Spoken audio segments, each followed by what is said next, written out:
Hey everybody, I am out today obviously.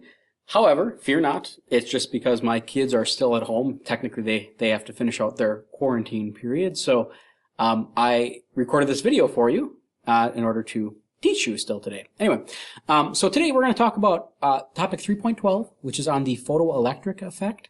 It gets a little abstract today. It is related to the stuff we talked about yesterday, okay? So yesterday we discussed the electromagnetic spectrum and spectroscopy, and more or less, spectroscopy is using electromagnetic radiation to probe atoms, elements, molecules to get a better understanding of their structure or their properties. Okay, so today the photoelectric effect. I'm sorry, I just fell, but fear not, I'm okay. Great start. Anyway, today we're going to talk about the photoelectric effect. It is related to the electromagnetic spectrum. So, particles versus waves. Okay, now this is where things are going to get a little abstract. All right, when we're talking about the electromagnetic spectrum, we end up talking about or approaching quantum mechanics again. So we talked about quantum mechanics just really briefly in Unit 1, but hang with me for a little bit. Again, a lot of this you're not necessarily going to be responsible for understanding, but it is a good context for a lot of what we're describing in terms of electromagnetic radiation. So, particle versus wave is the title that I have here. So, light, aka electromagnetic radiation, is most often considered to behave like a wave. Throughout history, scientists had a long-held belief that particles and waves were distinct categories, and everything could either be described as a particle or a wave. In other words, I have something tangible, right? A baseball. That's a particle thing, right? It's a particle piece of matter. I have light and sound. Okay, well, let's not go into the sound thing for just a second, but light is a wave. Okay, it travels through a medium or the room as a wave and propagates and spreads itself throughout the entire room. So now here's the problem with that viewpoint, okay? And this gets broken apart by mainly Einstein in the early 1900s. Now, Einstein ends up winning a Nobel Prize for this work, but there was this experiment, okay? There was this experiment early on at the turn of the century in the early 1900s where scientists were starting to see that light wasn't behaving like a wave in all instances, okay? It started to break down the way that scientists had thought about waves and particles. So let me go through this here, and again, this gets a little abstract, but hang with me, all right? So in 1905, Einstein breaks this theory with his analysis of what's known as the photoelectric effect, okay? The photoelectric effect works like this. A light beam is shined on a piece of metal, the frequency of the light beam is changed, and at certain frequencies, electrons are emitted from the metal surface.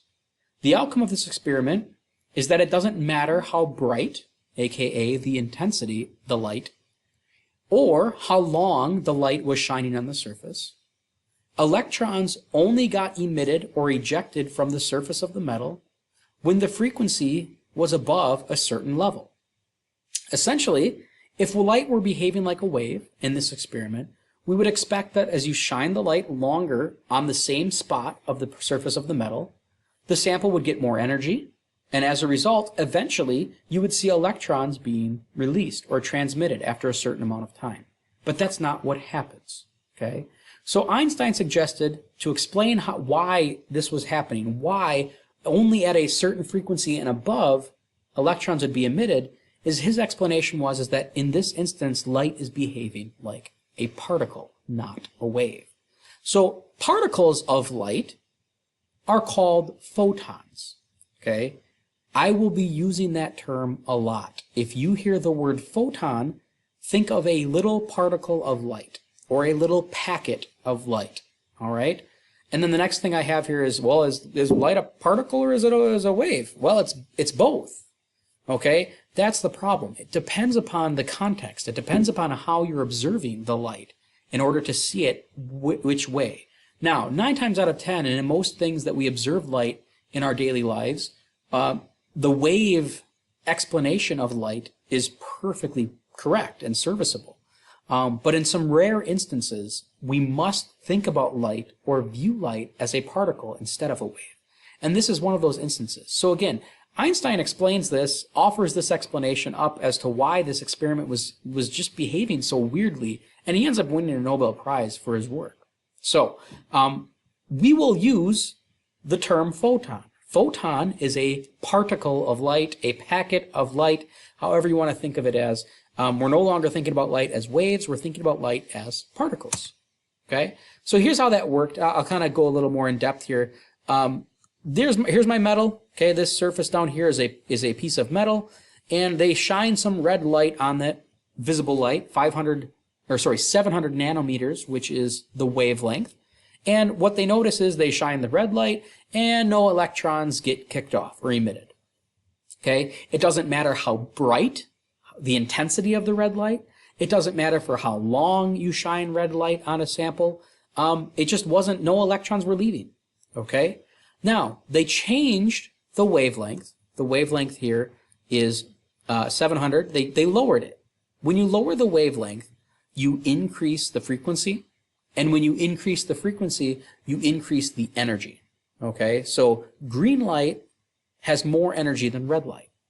When they started shining green light on the surface of this metal, in this case it was potassium, they found that an electron or electrons were now being emitted or released or kicked off. And that electron had a certain velocity. Now, if they cranked it up even more and went to violet light, which is a shorter wavelength, higher frequency, higher energy, they noticed that electrons were still being kicked off because it was above like the minimum threshold of energy needed to make an electron go. But they also noticed that extra energy, right? Because the purple has more energy than the green. That extra energy turned into extra velocity. It ended up leaving faster or leaving with a greater velocity as it left the surface of the metal. So again, this experiment is weird, okay? If light were behaving like a wave, we would expect that after a certain amount of time, right, as more waves are hitting it over and over and over again, enough energy would transfer and electrons would be emitted regardless of the color of light. But that's not what they saw. So instead of, again, this picture is maybe not the best because of it, but instead of thinking about this as a wave of red light, think about it as a packet of red light or a pellet of red light. It has a certain wavelength and a certain energy and a certain frequency. The one packet of red light hits the surface. It's not enough energy to get rid of an electron, so nothing happens. Then we shoot a pellet or packet of green light at the surface, and it hits an electron, and that's enough energy now to remove the electron from the surface. This packet of light had more energy than this packet of light. And when I crank up the energy even more and I use a higher energy packet or photon of light, I get a faster velocity for the electron as it leaves. So this is the photoelectric effect. Again, it's weird, it's unique. This is one of those rare instances where to describe the outcome or to describe what's occurring, we must think about or visualize light as packets or particles, okay? So particles are hitting the surface. A red particle of light hits the surface. An electron absorbs it, but it's not enough energy to be emitted or ejected. A green packet or pellet or photon of light hits the surface. Green light has more energy than red light, and hits the electron absorbs that energy, and now it's enough that the electron gets kicked off. It leaves, it shoots away because it has so much more energy as it absorbed that green photon. The purple photon comes in, hits an electron, and it leaves even faster with a greater velocity because that purple photon has even more energy than the green photon. All right, so if I were to shine dim red light on a metal and no electrons are emitted, if I cranked it up to bright red light, same wavelength, same frequency, same energy of light, just more, right? Bigger amplitude, you can think of it as. That's the intensity of it. What's going to happen? Okay, think about this for just a second. Pause it if you could, and then answer it here. Okay. If a packet of red light doesn't have enough energy to remove an electron, then more packets of red light will still not remove an electron, because one photon cannot help another. Two photons are not going to hit the same electron at the same time. So here's the deal.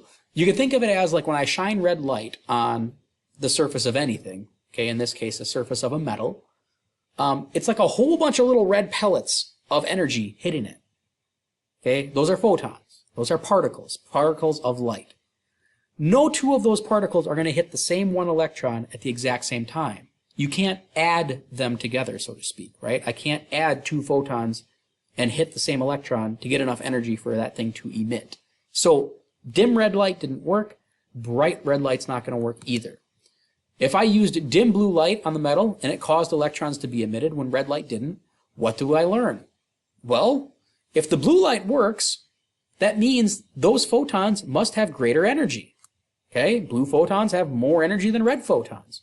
Blue light has a greater energy than red light does. That's all that means. Last question. Predict what happens if I shine bright blue light. So instead of having normal blue light, I crank up the intensity. It's brighter. Okay, well, what does that mean? That means more photons. Same energy, same wavelength as the other blue light, just more. Well, if I put more photons on the surface, or if I'm hitting more pellets or packets of blue light on the surface, probably means more electrons are going to get kicked off too. Okay? So this is not how we normally think about light. Photons of light, aka particles of light, okay, are like little pellets bombarding a surface. And the photoelectric effect can only be explained by using this definition or this viewpoint of light. We cannot explain what was happening in this experiment by visualizing light as a wave. Because again, let me go back. If light were a wave in this instance, or if light were behaving like a wave, we would expect that as the wave constantly just keeps hitting the surface over and over and over again, that enough energy would eventually be transferred so that electrons would be emitted, regardless of the color of our light. But that's not what we see at all. What we see is that it takes a very specific threshold or a very specific energy or frequency of the pellet, of the photon, in order for this to actually happen. All right, so that's all well and good, okay? But what does this have to do with chemistry, okay? And let's kind of come back here. So instead of emitting electrons from atoms, sometimes we can add enough energy to simply excite an electron, okay? So the photoelectric effect, that experiment that we just finished talking about, was all about like getting rid of electrons, right? That's kind of what happens when we're talking about PES, the photoelectron spectroscopy from Unit 1. That's an instrument that uses X-rays to remove all of the electrons, okay? But instead of removing them, let's say we just want to excite them. In other words, I want to excite the electron to a higher energy level and then let it come back down where it belongs, or to its original state, or the ground state, as it's called. So hydrogen atoms have one electron. If I were to add energy to a hydrogen atom, the electron could become excited and go to a higher level. Then when this electron were to fall back down and lose its energy, it releases that energy as a photon of light. Okay? We're going to look at emission spectra. We defined emission spectra yesterday. An emission spectra, or spectrum rather, is when we observe what is given off, emitted, ejected from your chemical sample. Okay? So in this instance, we want to excite the electron, because it's hydrogen, so just one. We want to excite that electron to a higher level, and then that energy, or that electron is going to fall back down. It's going to relax, so to speak. When it goes from a high energy level to a low energy level, that energy gap gets released as light. It gives off light. Now, we can calculate the energy of light that's given off from different elements. So let's start looking at that. So photons of light can be absorbed by a chemical species and emitted from a chemical species.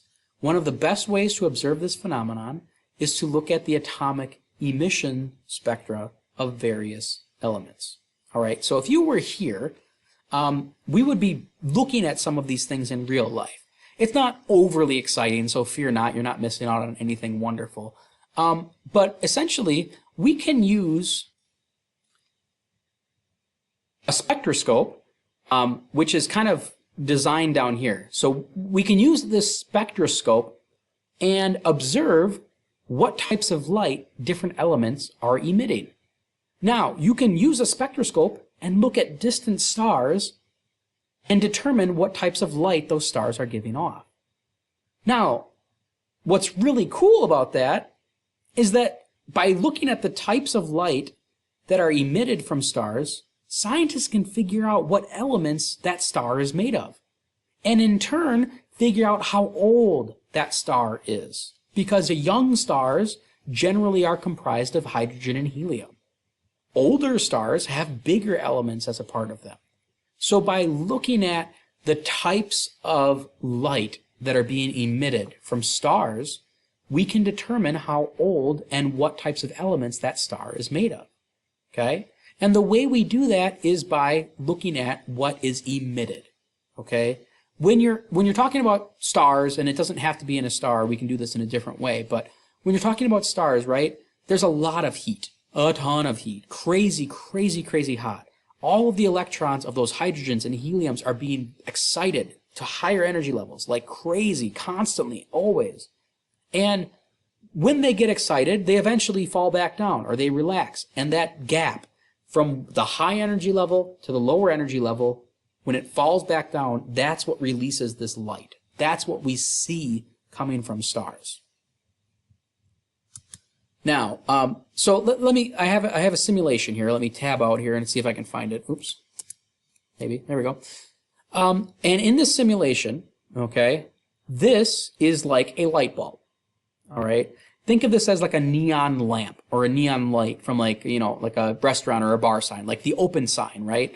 And in those lamps, there's usually gases inside those tubes. Now, those gases can become excited with electricity. So what I'm going to do, this is like a big light bulb basically, and we're going to turn on the electricity, and we're going to start zapping this atom, which in this case is just hydrogen, okay, with some electricity, some energy. And when the electricity passes through our atom, the electron can become excited. So let me slow this down. Okay, so here comes the electricity. The electricity excites my atom, and what you see is that it jumps up to a higher level. A lot of these are saying 2, 2, and then it goes back to 1. The 2 and the 1 is the energy level of the electron in your hydrogen atom. So I'm adding electricity, I'm exciting this atom. When it becomes excited, the electron goes to a higher energy level, level 2, right here. There's a kind of a picture of it over here you can kind of watch. There's the electron, oh, it jumped up, it gained some energy, and now it's up to level 2. It gained some energy, and now it's up to level 2. Okay, so here's what happens. When that electron becomes excited, and that energy is absorbed, the electron goes higher up, but then the electron falls back down. And when it falls back down to level 1, it's releasing these. You see these little purple pellets leaving our atom? These are the photons. This is the light that's getting produced. So I excite this, it releases photons of light. Let me crank this up. Okay? And now what's happening is, and again, this would be happening millions and billions of times over in a light bulb, right? But you can see that as I'm hitting this with a crazy amount of electricity now, my one little hydrogen atom is just going berserk, right? The electron is jumping up to 6 and 5 and 4 and 2 and 3 and 6 and whatever. And you'll notice that there's photons leaving like crazy. We can detect what these are. Let's turn on the spectrophotometer. Okay? Let's see if I can start to see what's being developed here. There's a better way to do this. Yeah, let's do this. All right, now it's really going to freak out. Okay, so we can collect the light that's leaving this. All right, if it looks like it's in slow motion on your screen, yeah, it's freaking out on my screen too, so don't worry about that too much. But we can collect what type of light is being released from this sample. If it's pure hydrogen in here, which is the goal, right? And we're zapping it with nothing but, with a ton of electricity, a ton of energy, and exciting all of the electrons in your sample. And as those electrons relax and they fall back down, what is happening? They're releasing photons, okay? But these transitions from a higher level to a lower level are very specific, okay? They're very specific. The amount of energy from level 2 to level 1 is precisely a specific value. And that's really important to know. That's really, it's unique. It's unique to hydrogen and no other element. The transition between level 2 and level 1 of a different element is not the same as the transition from level 2 to level 1 for hydrogen. It's different for every single element. And as a result, what we have down here is a spectrum. Okay? You see this red line, this blue line, or greenish, mintish line, blue and then purple. Okay? These 4 lines are specifically for 4 unique transitions between energy levels for the hydrogen atom. Okay? The purple one here is high energy, the red one here is lower energy. So depending upon the gap, you get different energy light released. And every single element is unique. Every single element has its own special, unique spectrum, unlike any other element. So when we look at light being produced from stars, or when we look at light being produced from like a light bulb or from a chemical sample, we can determine potentially what element this is. Sorry, my lights just went off. Okay. We can determine potentially what element this is just by looking at the type of light that it emits once it becomes excited. I kind of find that fascinating. Maybe you not so much, but whatever, we're trying. So this is an important thing, okay? I want you to try right now to pause what I've just talked about for the last 5, 6, 7 minutes and see if you can summarize how spectra are created, okay? In other words, we just looked at the simulation, okay? How is this down below being created? What are we doing? Where did these lines come from? What do those lines mean, right? That's what I'm asking you to do. So please pause it, and I'll reveal the answer in just a little bit. So here is what I have, okay? How are these spectra created? Well, electrons become excited, right? And in that simulation, it's through electricity. We're using electricity to excite the electrons of the chemical. And then when those electrons get excited, they eventually fall back down to their ground state, meaning their original state, where the electrons are originally, the orbitals they originally existed in. As the electrons fall, or go back to the ground state, they release energy equal to the gap between those levels. If an electron goes up to level 2 and falls back down to level 1, there's a gap or an amount of energy between those two levels. The amount of energy between those two levels is equal to the energy of the photon of light that was released when that electron fell back down. Okay? So they release energy in the form of photons, aka light, pellets or packets or particles of light. The photons are for very specific transitions between energy levels. So the light that gets emitted from an atom or an element is specific only to that atom or element. Again, the gap between the second energy level and the first energy level of hydrogen is different than the gap between the second energy level and the first energy level of helium. And the amount of energy of the photon or the light that gets released would be different for different elements. It's like it's a fingerprint. These spectra that get created, this thing down here, for every single element is unique and different. Let's change the element. Here's mercury. Gotta let it build up. As we're exciting all the mercury atoms and the electrons are jumping up and then jumping down. So you can see that mercury's is already looking different than hydrogen's, right? There's a purple band. It looks like maybe a couple purple bands right next to each other. A couple blue ones right next to each other. It looks like we got 2 of them right there. We got a green one, a yellow one, a red one, and you can see there's some ultraviolet ones. Those are the gray ones on this side of the purple. and then we have some infrared, which is on this side of the red. And mercury, the mercury spectrum looks different than the hydrogen spectrum. And the hydrogen spectrum and mercury spectrum is going to look different than the sodium spectrum. So here's sodium. Sodium, you get one yellow, one orange, and that's pretty much it in your visible region. There's a whole bunch of infrared, okay, but we can't see that. So every single element, every single compound, every single substance has a different emission spectrum when you excite its electrons. Okay, so let me recap one more time. How are emission spectra created? How do we create those things? Well, we excite the electrons.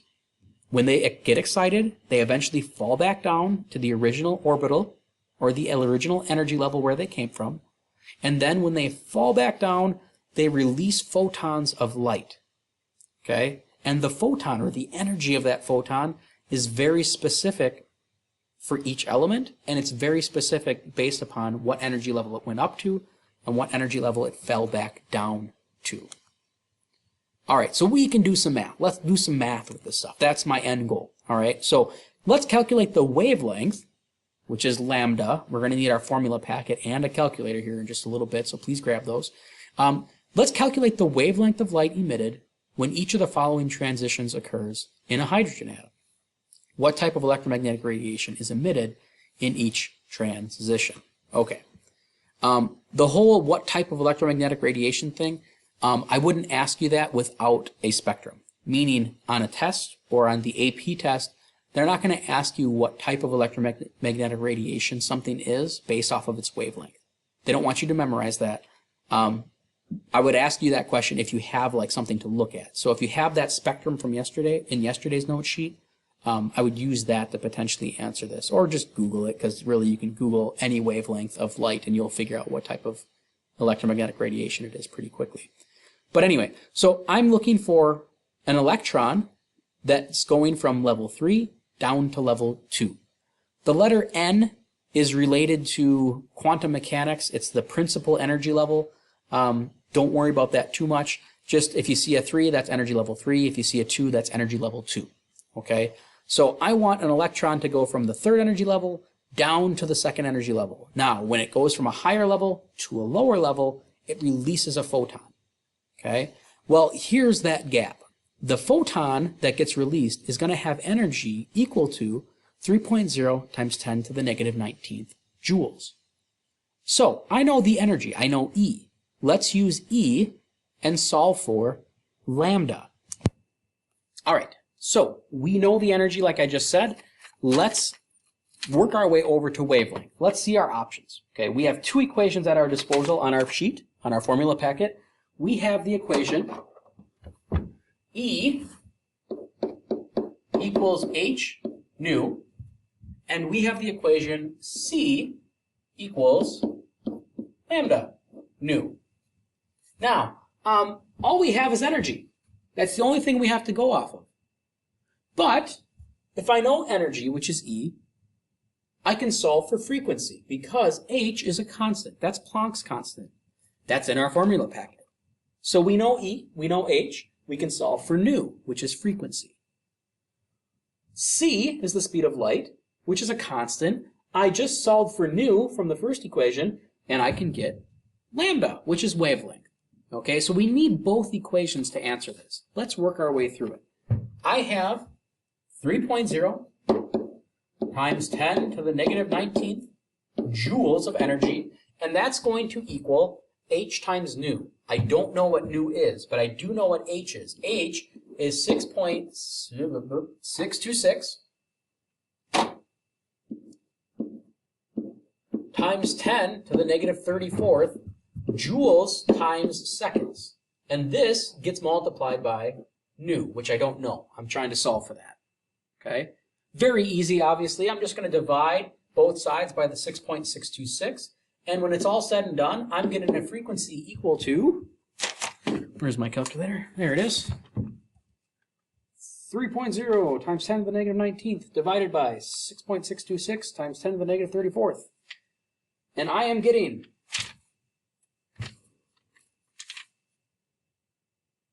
oh, that doesn't make any sense. Hold on. I punched it in wrong. 3.0 times 10 to the negative 19th divided by 6.626 times 10 to the negative 34th. There we go. That looks a little better. And I'm getting a frequency of 4.53 times 10 to the 14th. Okay, now what's the label? Let's look at it. Energy is joules. Planck's constant is joules times second. When I divide this side by joules times second, the joules will cancel, and my frequency equals this, which the label is going to be 1 over seconds. That sounds very strange. It's per seconds. Okay? This is often called hertz, Hz. Okay? Hertz is the label or unit of frequency. Frequency is the number of waves per second that pass a given instant in time. So it's really 1 over seconds is the label, but we will use hertz for frequency moving forward. So nu, that weird funky looking Greek V, nu is frequency. Frequency is measured in hertz. Hertz is waves per second. All right, just to recap that whole thing, because it's a little funky. All right, we're halfway home. We know the frequency, but that's not what I asked you to do. I asked you to figure out the wavelength, right? So let's do the wavelength. Wavelength is going to be c equals lambda times nu. Speed of light equals wavelength times frequency. Now, the speed of light you can look up on your packet. It is 2.9, ooh boy, this is not calibrated. The speed of light is 2.998 times 10 to the 8th meters per second. This is going to equal lambda, which we don't know, multiplied by nu, which we do. We just solved that.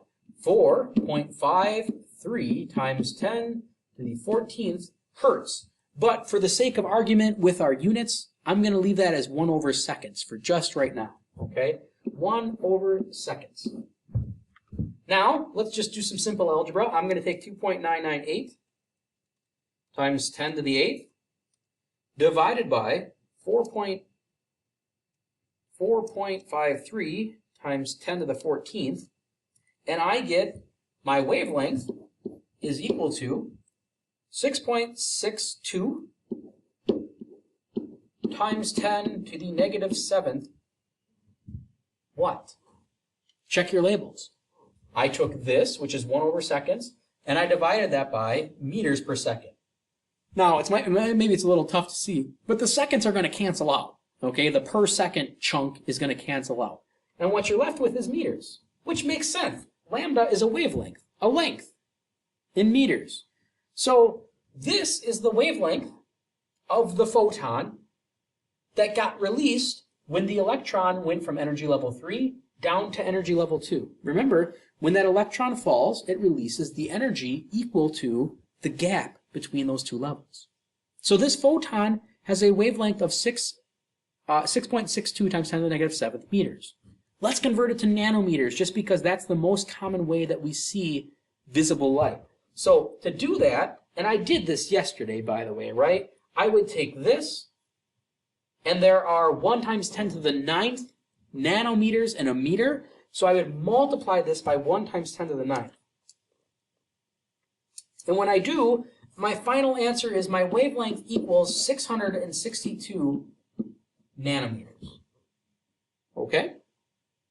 All right, so let's try the next one. Oh, I'm sorry, we need to do one more thing.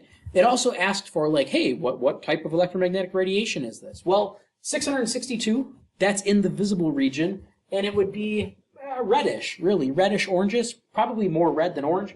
But we would call this red visible light, red visible, I'll say, okay? That wavelength correlates or corresponds to red light. All right, let's try B. From 5 to 2, I'm exciting an electron up to level 5, and then it's going to fall all the way back down to level 2. So this is a little funkier, okay? Because I'm going all the way up to energy level 5. From 5 to 4, it's this much energy. From 4 to 3, it's that much energy. From 3 to 2, it's this much energy. If I'm going from 5 down past 4, down past 3, down to 2, I need to add up these 3 energies to get the total energy between energy level 5 and energy level 2. When you calculate the energy of a photon, again, you're calculating the energy between 2 energy levels. If it went up to 5 and fell down to 2, what was the photon that was released? How much energy did that little particle of light have? That is how much energy difference there is between those 2 levels. So let's add these up. 4.9 times 10 to the negative 20 plus 1.1 times 10 to the negative 19 plus 3.0 times 10 to the negative 19. And I'm getting a total energy for part B equal to 4.59 times 10 to the negative 19.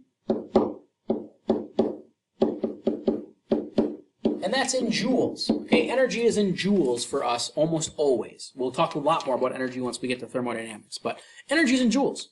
So let's do our 2 equations.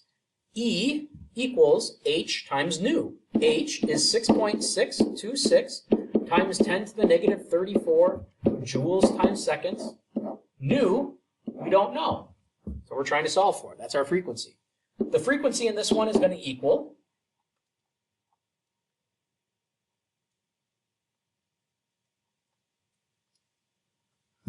6.93 times 10 to the 14th hertz.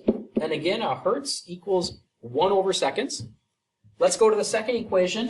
The second equation is c equals lambda nu. C is the speed of light, 2.998 times 10 to the 8th meters per second. That's going to equal lambda. We don't know that. That's what we're trying to solve for. Multiplied by our nu, our frequency that we just solved for from the first part, 6.93 times 10 to the 14th. Let's solve for our wavelength.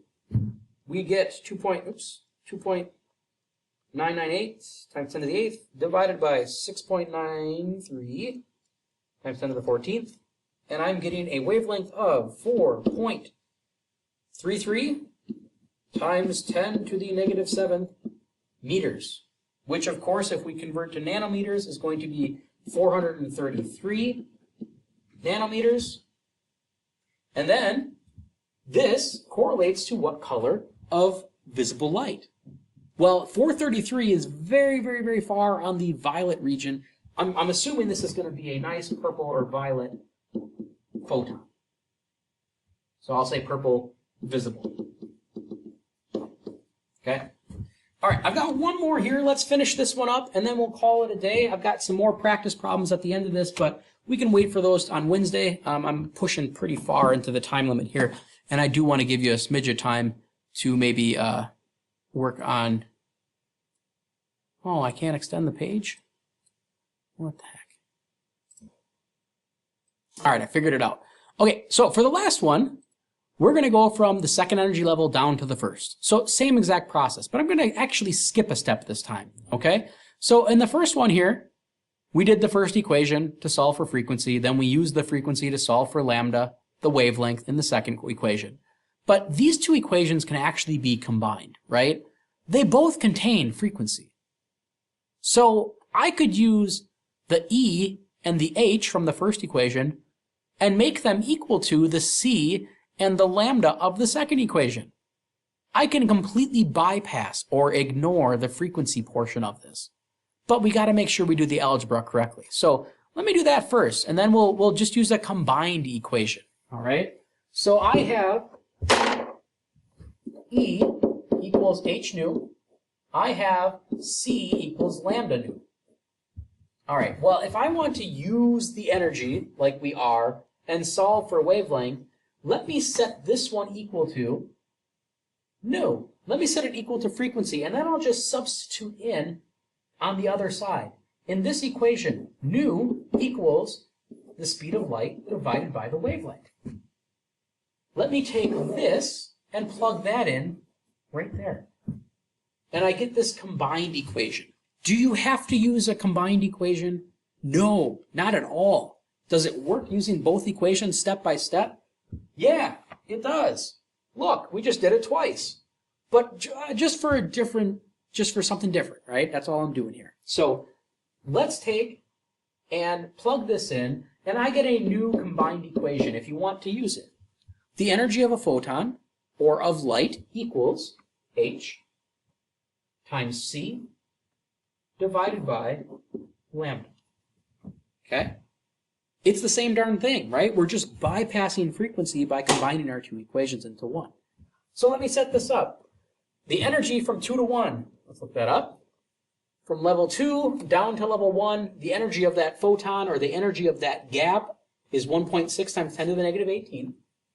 So I have 1.6 times 10 to the negative 18th joules. That equals Planck's constant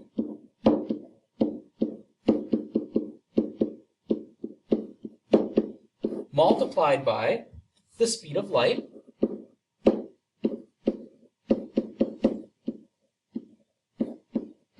divided by the wavelength, which I don't know. I can rearrange this. I'm going to move the lambda up to this side. I'm going to move the energy down to that side. And when I punch all this in, I should get my wavelength. Let's check it out.